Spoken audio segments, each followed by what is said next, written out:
Assalamualaikum warahmatullahi wabarakatuh. Selamat bergabung di video pembelajaran matematika. Dan sebelumnya tolong klik subscribe bagi yang belum serta lonceng notifikasinya. Yuk.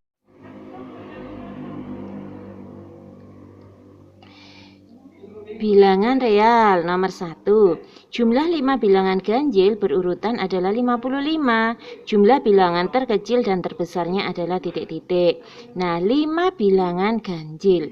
Berarti di sini misalkan bilangan ganjil yang pertama adalah X. Bilangan ganjil pertama dan kedua selisih berapa? Misalkan gini ya. Bilangan ganjil ada 1, 3, 5. Nah, dari 1 ke 3 itu kan bertambah 2.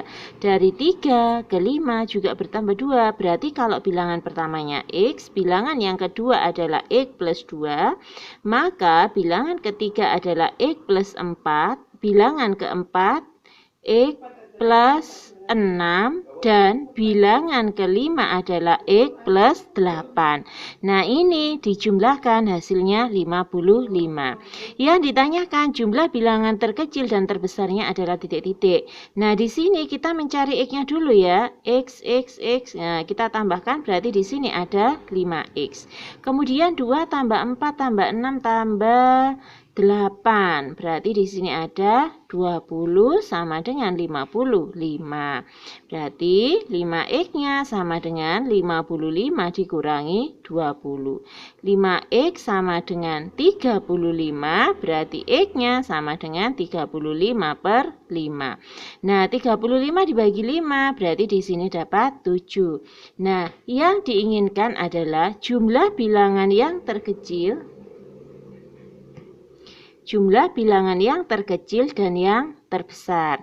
Berarti di sini kita mencari X ditambah dengan X plus 8.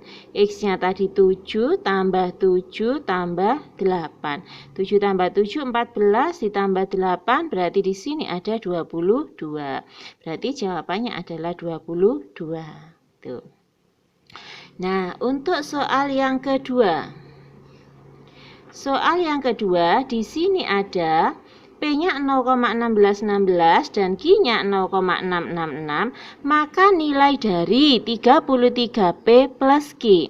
Nah, di sini bilangan desimal berulang. Untuk lebih memudahkan kita menghitung, maka kita tulis dalam bentuk bilangan A per B.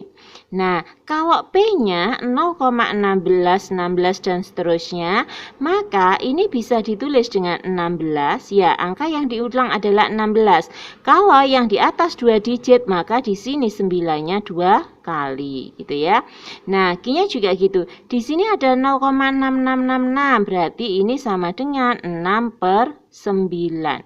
Angka yang diulang adalah angka 6 karena yang di atas 1 digit maka 9-nya 1 kali. Nah, kalau mau teori lebih lengkapnya bisa dilihat di playlist yang saya sajikan di pojok kanan atas itu ya, tentang bilangan rasional gitu.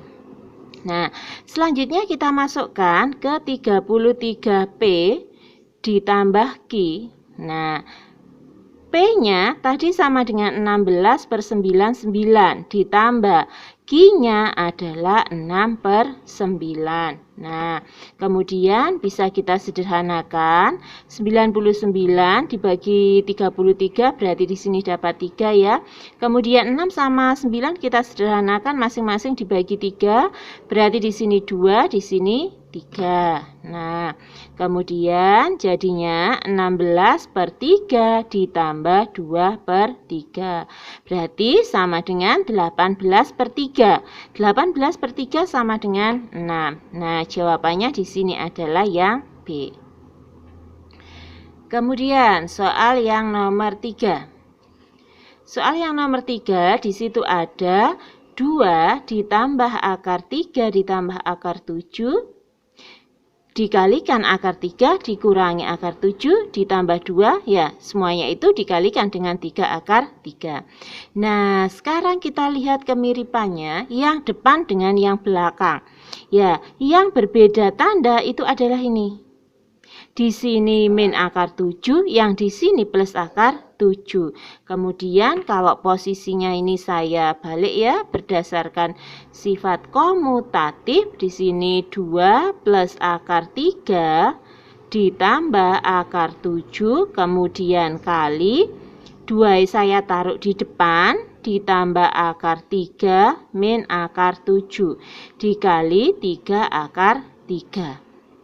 Nah, yang ini saya kelompokkan ya. Nah, ini menjadi begini. Nah, ingat, kalau kita mau mengalihkan, kalau di sini ada A plus B dikali A min B, maka hasilnya adalah A kuadrat min B kuadrat. Begitu juga ini, A-nya sekian, B-nya sekian. Berarti hasilnya adalah 2 plus akar 3 dikuadratkan dikurangi akar 7 kuadrat. Dikalikan dengan 3 akar 3. Nah, 2 ditambah akar 3 dikuadratkan hasilnya berapa? 4.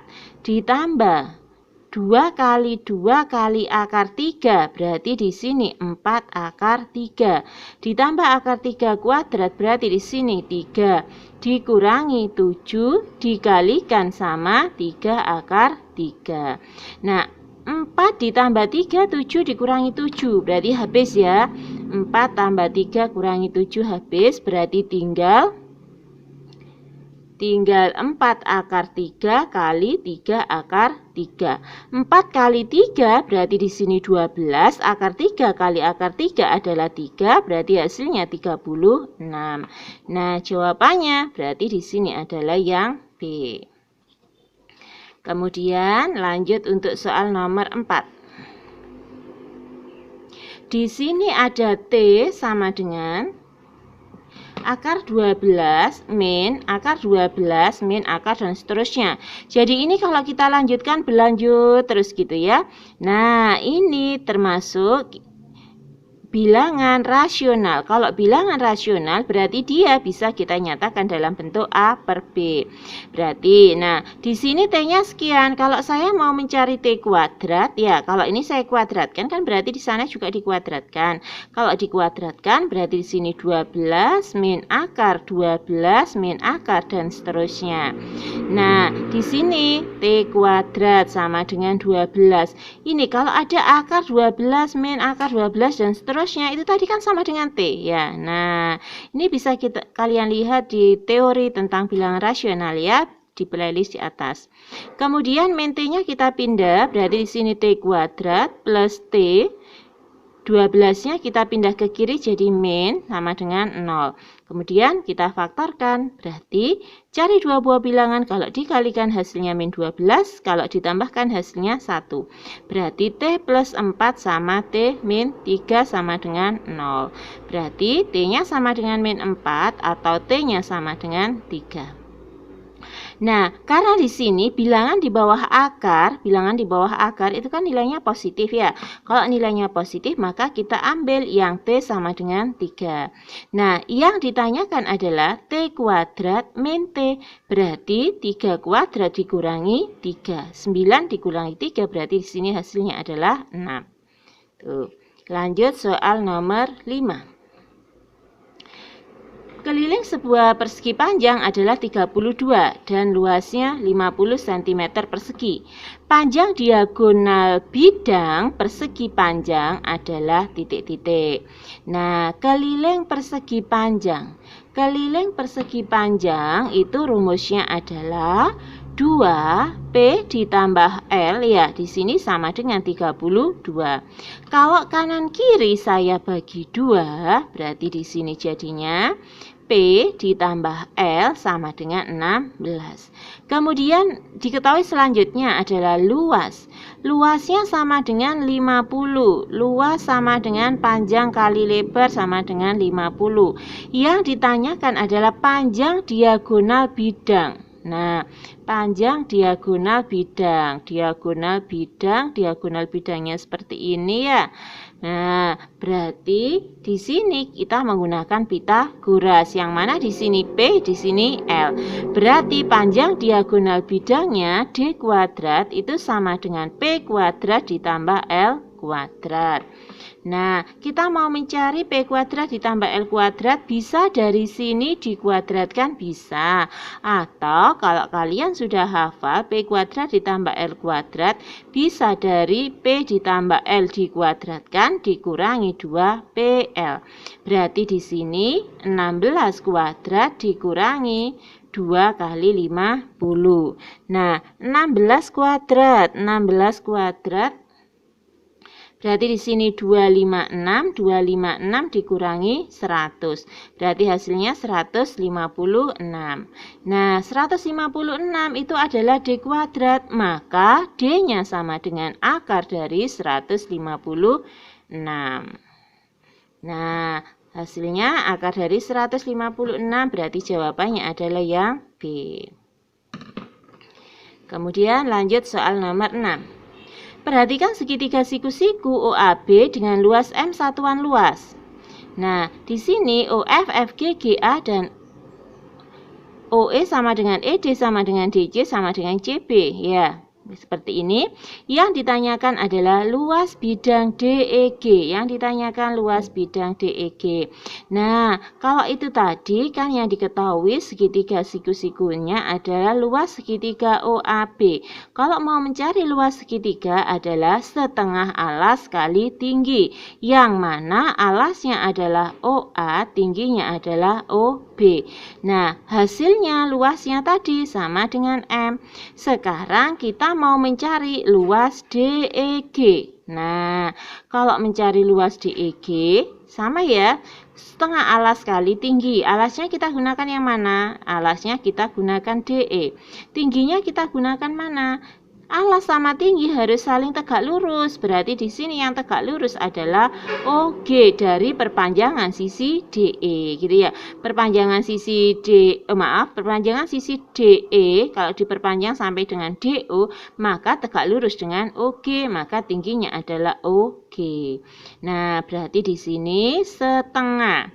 DE-nya 1 bagian dari 4 bagian, berarti 1/4 OB. Kemudian OG-nya adalah 2 bagian dari 3 bagian. 3 bagian OA. Nah, kalau kita hubungkan dengan yang M yang atas tadi gitu ya. Berarti di sini 4 dibagi 2, di sini dapat 2. Berarti ini 1 kali 1 ya, kali ini 2 kali 3 berarti 1/6 kali setengah OB kali OA. Berarti di sini 1/6, yang ini tadi hasilnya adalah M. Nah, berarti sama dengan M/6. Yang nomor 7, Bruri belanja di toko elektronika sejumlah barang seharga X. Dia mendapatkan diskon 20%, tapi dikenakan pajak 5% dari harga setelah diskon. Bruri harus membayar sebesar titik-titik. Nah, di sini kalau ini adalah diskonnya 20%, maka brurinya itu harus membayar 80%. Kan harga semula 100%, didiskon 20% kan, ya dikurangi, berarti tinggal 80% dari harganya, yaitu harga X. Dan dikenakan pajak 5%, berarti 5% dari yang dibayar tadi 80% X. Nah, 80% X kalau saya tulis bisa 0,8X. Kemudian 5% berarti 0,05 kali 0,8X kan gitu. Nah, masing-masing di sini punya 0,8X. 0,8X-nya saya keluarkan.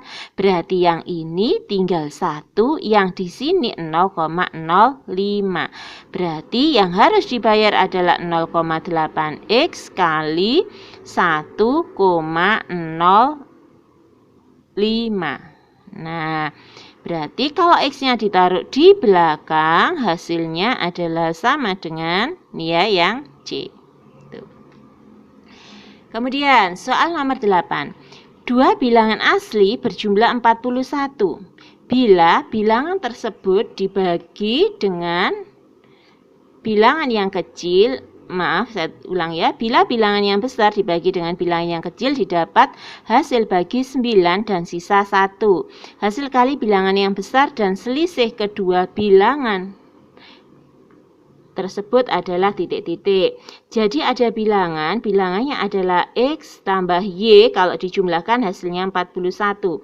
Saya anggap X-nya adalah bilangan yang besar, Y-nya adalah bilangan yang kecil. Jadi X itu jika dibagi dengan bilangan yang kecil, X dibagi Y, hasilnya akan sama dengan 9, kemudian sisa 1.